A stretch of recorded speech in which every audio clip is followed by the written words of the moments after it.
want to start with a caveat that might blow my whole kind of point, which is you can focus too much on innovation.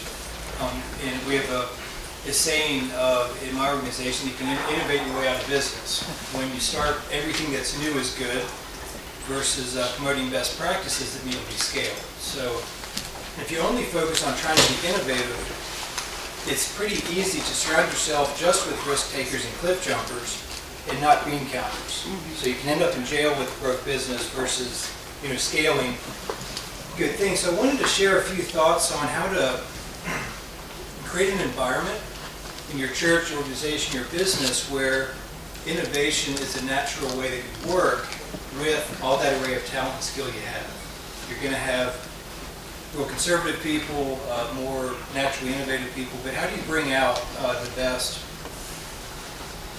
in the team that you have? So really, it's essential. Innovation is essential.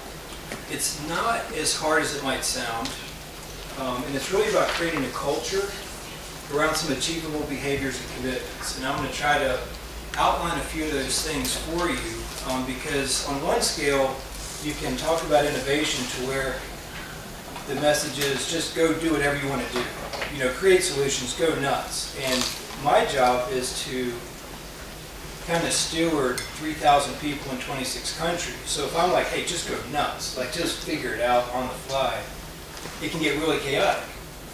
We've done that for a while. We have done that in the past. And actually, some really cool things have come out of it, but just as many mind-blowing disasters, right? So it's kind of like, take your thing. So how do you, in a sense, put a parameter on the sandbox in which people can be creative and innovative, but it still has parameters, has structure, it has guidance, if that makes sense. And that's really, if you remember one thing before I start doing all my little rabbit trails here, that's kind of the main thing, is to find the parameters within which people have full freedom, in fact, are required to innovate and create solutions within the roles they have to do and the context in which they serve. So that is the fun part. So a couple of truths about innovation and change, and then some how-tos. And I'm going to break the how-tos into kind of how-tos for leaders and how-tos for staff. And most of us are sometimes both of those things, depending on where you are in the food chain. But I believe creating this environment of innovation, it's not that hard, but it really requires some kind of fundamental self-knowledge, just about yourself, about your organization, and a willingness to say, geez, we're not very good at this. Or I don't accept the risk that I put on my staff. We'll walk you through some of that. So a couple of truths about innovation and change. One, innovation is really important because if we're not open to innovation and change, we're ultimately not open to what God might do with us. So you see what I mean? So if you kind of take the opposite of innovation, it's putting on a really thick raincoat and hunkering down. It's like, I'm not leaving this spot. And it's hard for God to work with that. So an openness to innovation is a really important part to give God space to change how we might do things. How we might do something that we've done over and over for 20 years, to all of a sudden say, holy cow, there's a better way to do this. Or I heard about a better way to do this and I'm open to it.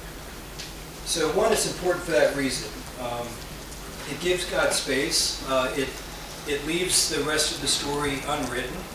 There's the phrase that if, I forget what movie this was in, you got me drawing blanks, where it's if it's not a happy ending, the story's not over yet. You know what I'm talking about? Like, if you want a happy ending, just keep the story going. Eventually you'll get one. But giving, not just saying I'm done and I have arrived and I know everything I need to know, but there are better ways to do everything we do. Relationships, professional, everything. So being open to that gives God space. A second one, and equally true, is that innovation is hard. It's hard to find time and energy to try to do things better. It's hard to fight the resistance you get when you try to do things different and better, and that comes from both sides, whether you're trying to sponsor innovation or trying to do it. If you aren't, so anyway, it's hard no matter what. There's resistance to it, but if you're not getting resistance, you're not moving. If you're not getting a reaction, you're sleeping.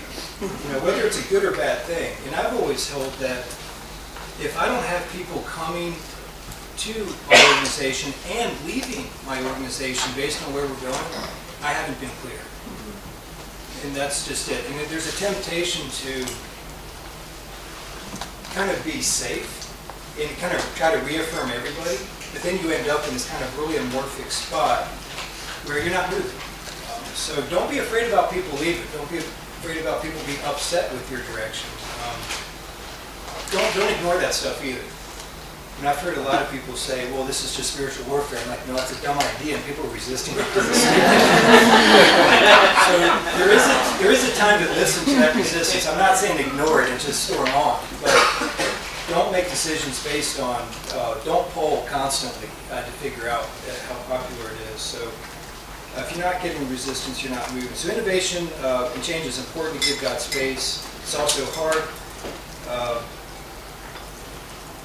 But it's also, change should be a result of obedience. I'm a pastor's kid, don't love the word obedience because I heard it way too much growing up. But when you really think about our fundamental role in life, it's to be obedient to what God's asking us to do. If it's to go talk to a neighbor, if it's to move across the world, if it's to take from the little to the big, ultimately everything we do is about obedience to God's call.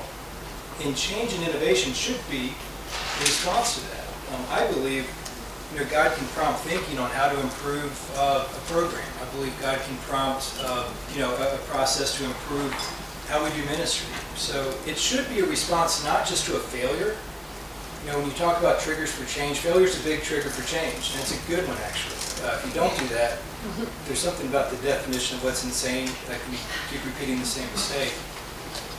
But it should be, when it's a response to obedience, it's a proactive change in the right direction. You're changing before you have to. You're taking a risk because you feel God's pulling you that direction to say, you know what, I don't feel like we're doing a good enough job in this area. How can we do this better? Or being proactive with that. And as I mentioned, just another truth about innovation. You don't become innovative by trying to be innovative. It doesn't work. You really don't. I mean, yeah, for 22, you have your own website, your own organization, it feels like you're being innovative, but you're not, because everyone's doing that. Yeah, it's kind of true. But knowing, when to emphasize what God's body is doing, what they're doing well, and how to replicate, how to scale that, a lot of time innovation is connecting those dots. And I make the distinction, I'll have a lot of rabbit trails today, this is one. I make the distinction between kind of bricks and mortar in terms of strategy. So bricks are core skill sets, core deliverables, things that, it's accounting, it's finance, it's accounting, it's teaching, it's hard skill sets. Whereas mortar is how you connect those hard skill sets with each other, or connect those organizations with each other, or connect what God's doing with all these desperate pieces together. And that, to me, counts as innovation. So a lot of times it's saying, hey, here's a best practice, here's a need, here's an organization, and putting those things together has such a synergistic effect that's a really innovative thing. And that's where I see God doing a lot of really cool things. It takes a magnanimous spirit to do that. But that's where a lot of our fractured efforts are being united in powerful ways, across ministry, across business, across nonprofits. And rather than just saying, hey, we're going to innovate and create just within these walls, we're also going to do that, but look beyond our walls to how we can partner and create even more powerful things with others. So innovation isn't just about new things. Sometimes it's about new ways of combining things. So we haven't even started to get scattered yet. There's your few points. Okay, let me talk about some behaviors around how do you create this space for innovation. And I really do believe that by creating the space for innovation, it will happen. It will happen. I think that to me is the biggest way to make it happen. It's just really creating the space. So for leaders, it's creating the space. So create space in an environment to listen and to be challenged, and create space for that. So this can be a subtle thing. You can think that you're really good at this, But if you really ask your folks, and again, this could be in a business, could be in a church, anywhere, is do they really feel invited to speak out? Do they really feel that your door's open? Do they really feel that in a staff meeting they can say, that's dumb, I've got a better idea? And really, I think from time to time, probe that question from your team and see what you get as an answer. I've had times where I felt I was doing pretty good with that. And when I asked my staff, like, you really want to know? Especially in Africa where people are so dang polite and deferential to leadership, you can think everything's cranking. And they're like, yeah, well, we had a better idea like a year ago. You didn't tell me. It's like, yeah, we didn't want you to feel bad. We wanted to respect your leadership. So you got to create an environment where you not only create space for it, but invite ideas and challenges. And it doesn't have to be endless. And I'm going to talk about that in terms of not abdicating leadership. I'm not saying turn it all over, but create space, periodic intentional space, where you can brainstorm before you move on. Another one for leaders is reward input. Even if you disagree, we reward that input. I've been in a lot of meetings today, but there are a couple where somebody would throw out an idea and say, I've got an idea. I'm like, that is awesome. That's exactly what I want from you. It's a dumb idea.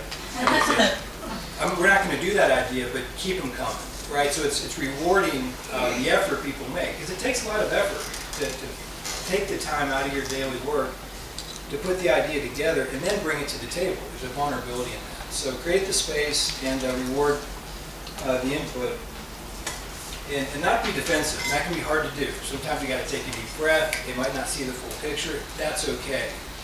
Innovation is about the people you work with, given what they see and what needs to be done, coming up with creative ways to solve problems, ultimately. So make them feel good about bringing those ideas, even if it might not get picked up in the end. Don't abdicate decisions or owning the direction taken.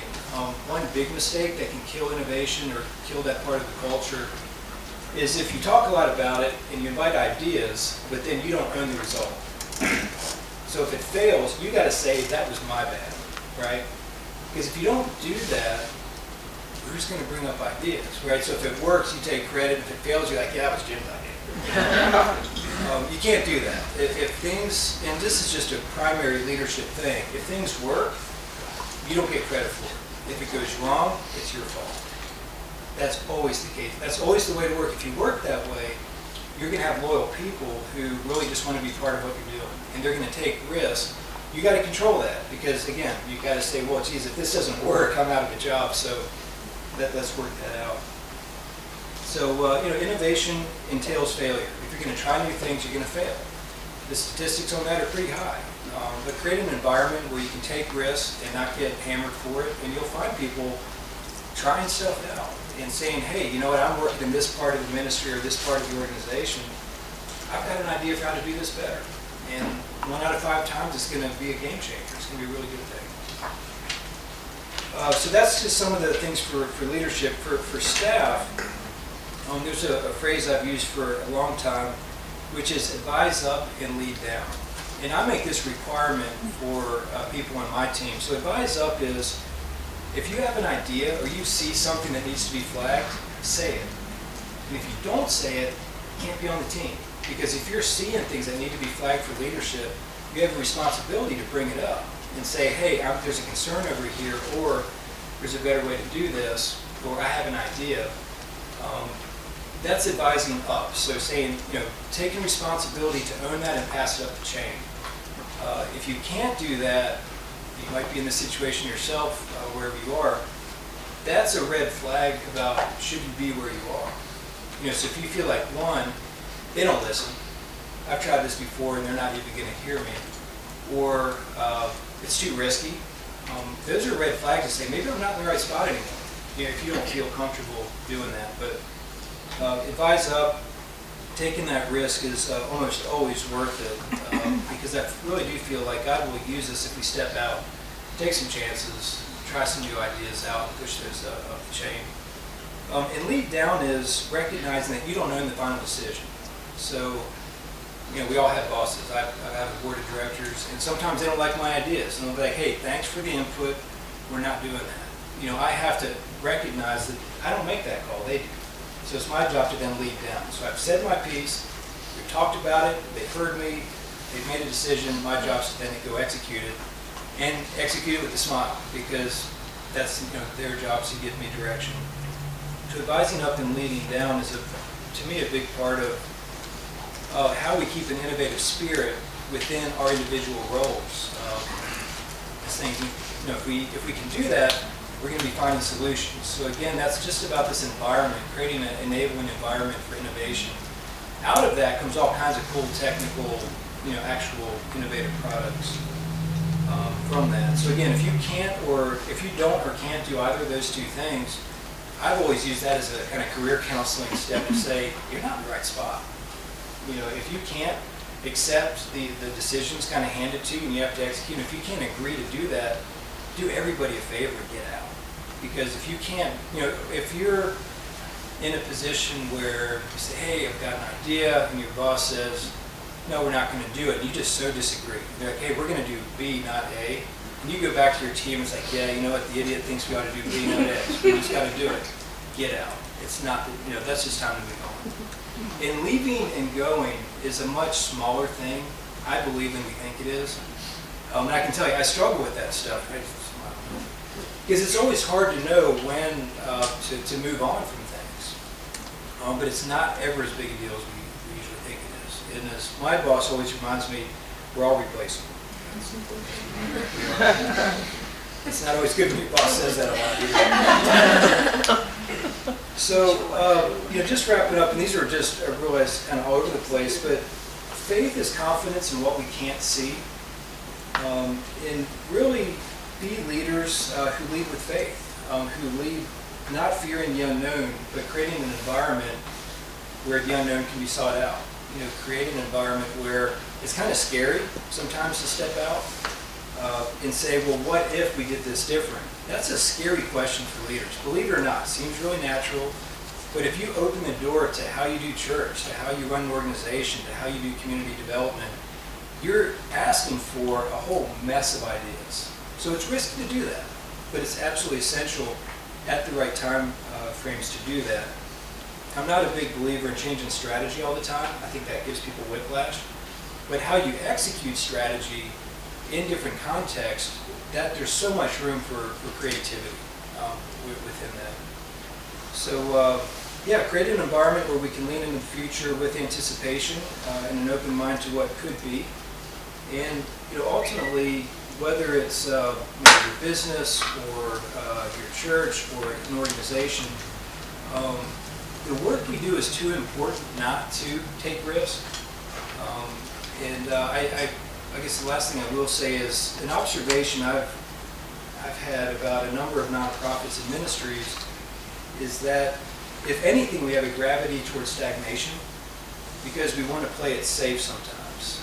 Yet these are the very types of work where the bottom line is people, if not their souls. So if we can't take risks to change that, what are we doing? If businesses are willing to, hang out on the raggedy edge and try different things and try to figure it out for a financial bottom line, we really need to put ourselves out there for a human bottom line and a spiritual bottom line. So it's lots of fun. Those are some thoughts from the cup. And I've got a few minutes for comments. 5 minutes for questions. And I have an all-staff briefing at 1, which would be great. Not here. Randy. Yeah. Could you take it a step further and explain how you weave all of what you said in a Christian organization and how to bring in prayer, Bible study, being open to the Holy Spirit, and direction from that level? Yeah, it really starts with how you frame the sandbox. So if we're going to use that analogy. So if you're going to build the sandbox, how big is it, all that kind of stuff, and within which you're going to put sand and say, go nuts. Within these parameters, go nuts. It really starts at that point. So, and that's really the strategic frame. So that is where it's easy to rush through that too quickly and do buy-in versus, like, does anyone have any vetoes out there, and then you keep moving. When I took this role in FH about 2.5 years ago, we didn't have a real coherent global strategy. We had some priorities. And I really feel strongly that that's how you let God speak into your direction, is to really have a reflective, intentional process by which God defines that sandbox parameter for you. Because then you can go nuts within that without always wondering, are we doing the right thing? Should we change this? It's like, no, you're in. So we took about, it was a pretty long process, 8 months. But again, you're defining a decade of direction, so you take your time. The fun part for me was chaotic, but really fun was having Bangladeshis, Sudanese, and Cambodians arguing about what was most important. Love that, fun. So that's my daily job, right? So you have all these different perspectives. This is what God's telling us. And how to, you got to just find that elevation where there's common direction with saying, hey, in Bangladesh it's going to look like that. In Cambodia it's going to look like that. Very different contexts. But still giving them a sense of shared vision together. So letting God speak into that really paves the road just to put it in high gear and go. And let people navigate that stuff. So that to me is, if you start well, you'll probably go well. But that's hard work, really hard work. I mean, I literally have hundreds of pages of comments. So from some of these different comment sessions we had with 26 countries and 32 nationalities and that many language groups, and it's fun. But I really do believe that God's kingdom looks a lot like that. And that healthy tension between, and you can imagine, even within what we call development, so in my world, kind of what community transformation looks like, people from different parts of the world see it really differently. They see how God's working in the world very differently. And there are times where I feel like a flat-out heathen, compared to these guys, in terms of how they see the world. So I think that's part of it, because once you've done that and you own it, then it's not a part of, geez, did we take the wrong exit? It's like, what's God telling us here? And I'm going through that right now. So my briefing at once to our global organizations is where we're going in the next 6 months. We've been through some rocky patches the last few months, but no one's saying we're on the wrong road.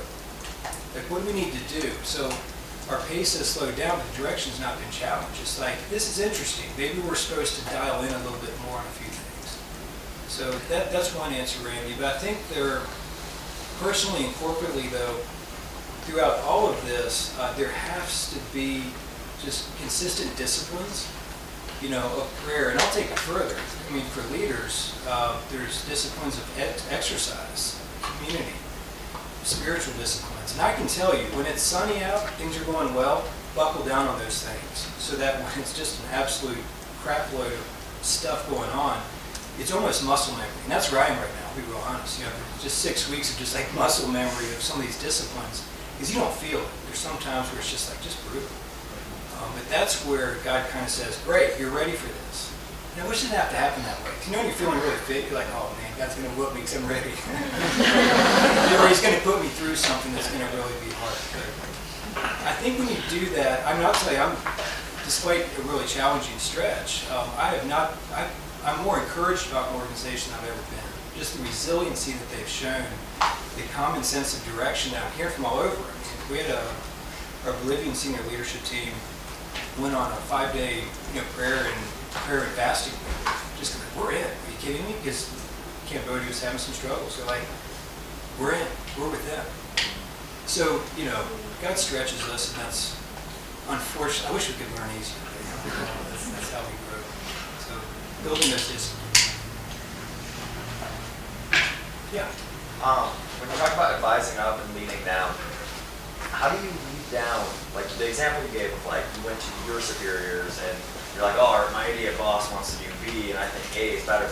How do you keep your people that are below you innovating and throwing out good ideas when they keep getting shut down? When you keep going to your boss and they say, no, we're not going to do that. How can you keep motivating them to keep trying even when doesn't look like they're getting any traction? Yeah, I mean, as a leader, whether it's for a group of 3 people or 50 or 500, a part of your role is installation.